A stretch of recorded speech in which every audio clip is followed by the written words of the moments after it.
Saudi Arabia just crowned a new king, a king that has stronger ties than his predecessor to the primary religion of Saudi Arabia, a version of Islam called Wahhabism. ISIS also claims strong ties to Wahhabism. So what is Wahhabism and how does it affect this region? Wahhabism is a strict form of Sunni Islam named after its founder, Muhammad ibn Abdul Wahhab.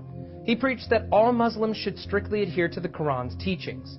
Over time, Wahhabism has grown to have a domineering influence on Saudi Arabian religious culture and politics.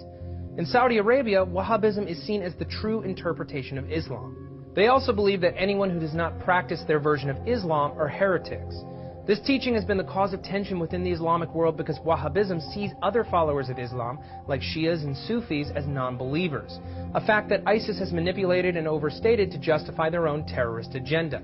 They're practicing a kind of untamed Wahhabism, strongly encouraging followers to show no mercy to non-believers and issuing orders to kill anyone outside of the faith.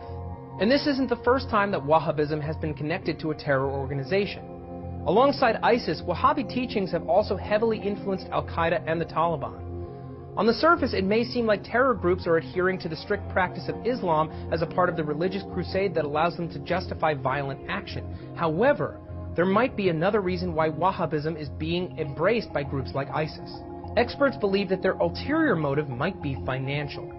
Wahhabism has its roots in Saudi Arabia, one of the richest countries in the world.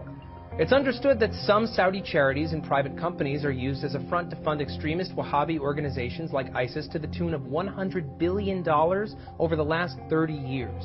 Funding has also been channeled into establishing Wahhabi schools in both Pakistan and Bangladesh, which has concerned local officials who believe the institutes are encouraging terrorism.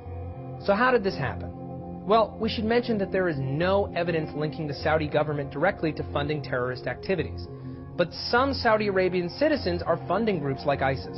Some experts argue that the citizens in question see funding radical groups as a way to gain a position of power and influence within the Islamic world.